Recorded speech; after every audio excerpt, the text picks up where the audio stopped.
So how far are you going? 11 miles today.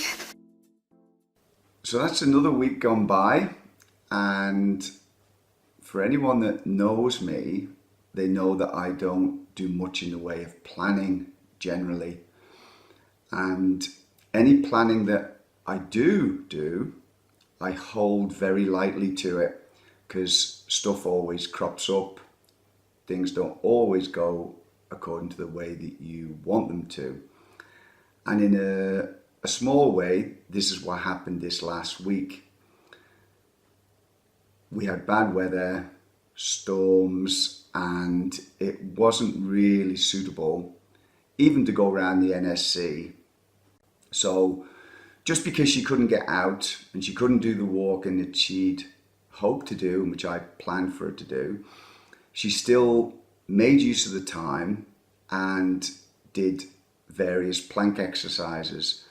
And that's something that I'd certainly recommend to anyone else who wants to develop their core strength, is to look into doing plank exercises. So another training week completed. I got back out on the open roads this week, which was great, and also did my longest walk yet of 11 miles. What I learned was, although the training around the National Sports Centre perimeter was brilliant, I got to practice certain technique there. It's definitely no substitute for getting out on the open road and training on similar terrain that you're going to be walking on the actual day. So it was good to get back out on the open road.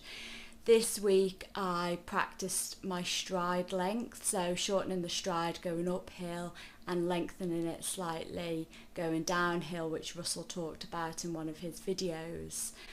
However, I've still got a long way to go. My technique still isn't perfect. It's better than it was. But one of the things I have to work on is not being too hard on myself and realising that actually I've only just started training.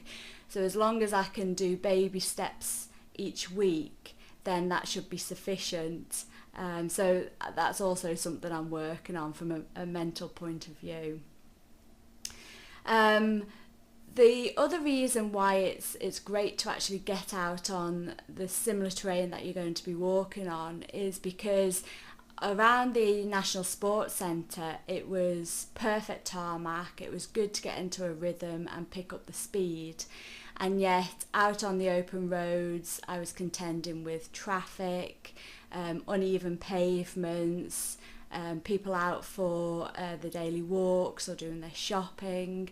So it's little things like that you don't think about, but equally on the day you're going to contend with, because there's going to be hundreds of spectators, thousands of competitors, there's going to be the support cars, etc. So on the day it is going to be busy. You're not just going to have perfect terrain to walk on unobstructed. So yeah, it was good. I do have a small confession to make. I'd planned on doing the 11 miles. I knew that when I started the walk. However, Russell didn't choose an easy walk for my first 11 miles. There was lots of hills and lots of downhills. In fact, I think it was just over 1,200 feet of elevation that I did on the whole of the walk. So it wasn't an easy terrain for my first 11 miles, but it was a challenge. However, I got to the 9.5 mile mark, and for the final 1.5 miles, it was uphill all the way, and not just a gentle incline, it was a steep hill all the way, non-stop for 1.5 miles. And at this stage, because the pavements had been so uneven, I was literally feeling every ache and pain in my bum, in the backs of my thighs.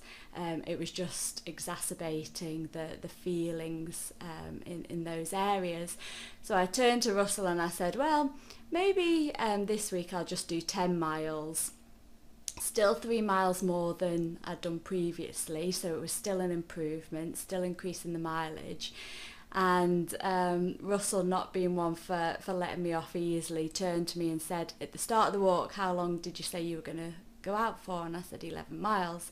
He said, so you need to do 11 miles. And he was right. On the day of the 85 miles, I'm going to be feeling aches and pains.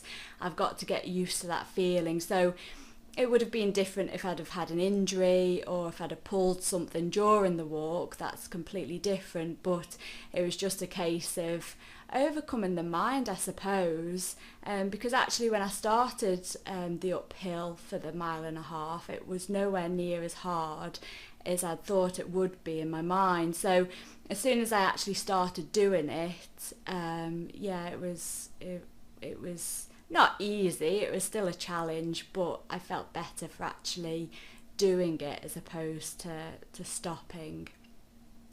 So yeah, that was good. It was good that I didn't give up at 10 miles and got through it to do the full 11. The previous week, I went out with a friend and we did the same course, but just with a few miles extra. And what was nice is that this week, Shelley did a pace that was comparable to what we did when we did our little walk. And I think that is quite nice for her. That will help give her a little bit of confidence that her pacing is good. I think the only thing with the actual walk, which is of major significance this week, is not the fact that she did 4 miles longer than the previous week, but the fact that she almost didn't do 4 miles extra, because towards the end she was starting to feel it in terms of aches and pains, because she isn't used to doing the walking. So after 9 miles or so, she was starting to feel it, and she did make a suggestion to me, I'll put it that way, that she couldn't go more than 10 miles, 10 and a half maximum.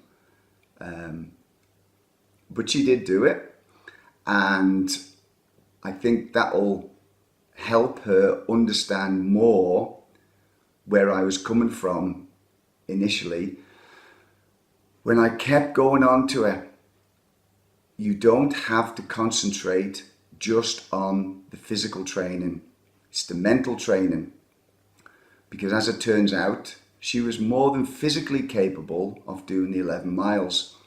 But her mind had started to tease her in a way. Oh, I'm sore, I'm achy, it's a hill going up to finish, and so on and so forth. And this is the type of thing that I was alluding to in my earlier videos. You've got to train the mind, because it does play tricks with you. And I'm not saying that she wasn't aching, because this is what happens. You do ache, but you can't allow the mind to dictate.